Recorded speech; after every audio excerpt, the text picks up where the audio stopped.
हमारे साथ एक अन्य छात्र जुड़ा हुआ है।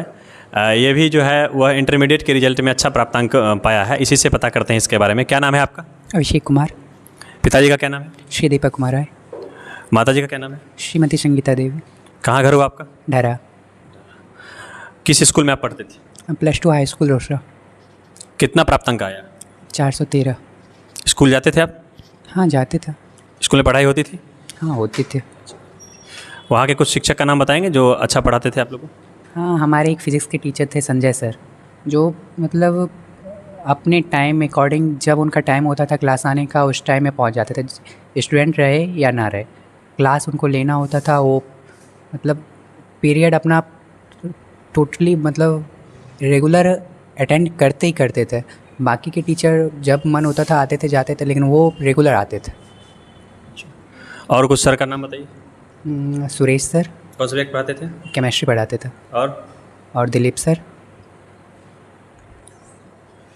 इसके अलावा और कहीं से आप तैयारी किए थे? हाँ, कोचिंग साइंस गाइडलाइन में पढ़ते थे। कहाँ पढ़ता है साइंस गाइडलाइन? रोसड़ा बाबा स्थान के पास।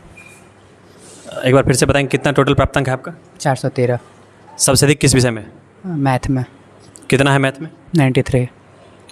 और विषय का बताएंगे? फिजिक्स में 87 और इंग्लिश में 85, केमिस्ट्री में 77 और हिंदी में 71। चलिए, लगभग सभी विषय में आपका बढ़िया मार्क्स है, डिस्टिंक्शन मार्क्स है मोस्टली सब्जेक्ट में। किस प्रकार आप तैयारी किए जितना अच्छा मार्क्स है? तैयारी तो जितना बस कोचिंग में टीचर पढ़ाते थे। जैसे हम लोग के एक मैथ के टीचर थे रूपक सर, मतलब वो ऐसे पढ़ाते थे जैसे क्लास में मानो घर जाके एक बार बुक उल्टाने की ज़रूरत नहीं है।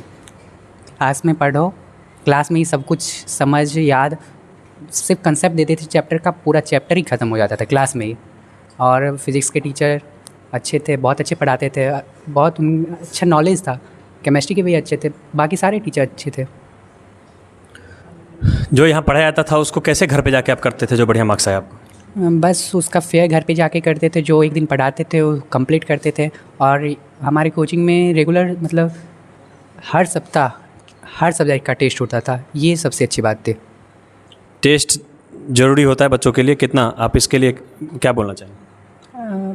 टेस्ट से ये भी पता चलता है कि इस सप्ताह में जितना पढ़ाया हुआ है हमको कितना समझ में आया, कितना हम सीखे हैं। और टेस्ट से कभी डरना नहीं चाहिए, टेस्ट देनी चाहिए, पता करनी चाहिए कि हमारे अंदर इस हफ्ते में जितना पढ़ाया गया उतना आया या फिर बचा हुआ है, तब अगले हफ्ते उसको कवर करके चलेंगे। साइंस गाइडलाइन के बारे में आपको कैसे जानकारी मिली थी? साइंस गाइडलाइन के बारे में मेरे मतलब पापा मतलब मार्केट आते जाते रहते थे ना, तो भैया लोग जो थे यहीं पे पढ़ते थे। यहाँ से निकलने के बाद भैया बोले कि अच्छा कोचिंग है, जाओ वहाँ पे। यहाँ आप कब से पढ़ रहे हैं? 9 से। 9th 10th 11th 12th आप पढ़े हैं, कैसा एक्सपीरियंस रहा यहाँ का? बहुत अच्छा, यहाँ पे डिसिप्लिन एकदम अच्छा है। उसके बाद यहाँ पे मतलब जैसे दूसरे कोचिंगों में होता है कि बच्चा आया गया, जो करना हो करे, टीचर्स डे मनाए, बाकी के फंक्शन अटेंड करे। यहाँ पे ना टीचर्स डे मनाया दिया जाता था, एकदम बच्चा कायदे में आए, जो पढ़ना है पढ़े और पढ़ के सीधा घर जाए। डिसिप्लिन कितना ज़रूरी है बच्चों के लिए? बहुत ज़रूरी है डिसिप्लिन। इसके अलावा आपके माता पिता का क्या योगदान रहा आपके पढ़ाई लिखाई में? माता पिता का योगदान रहा कि मेरे जो पापा थे वो हमको घर के एक भी काम में एंगेज नहीं रखते थे। सिर्फ कोचिंग जाओ, कोचिंग से आओ, अपना पढ़ाई करो, बाकी एक काम घर पे नहीं, सिर्फ खाओ पढ़ो, बाकी अपना काम करो। घर का एक काम नहीं, किसी और का काम नहीं, सिर्फ जो मन है करो। पढ़ाई के लिए स्वतंत्र रूप से आपके पिताजी आपको छोड़े हुए थे ना? चलिए ठीक है।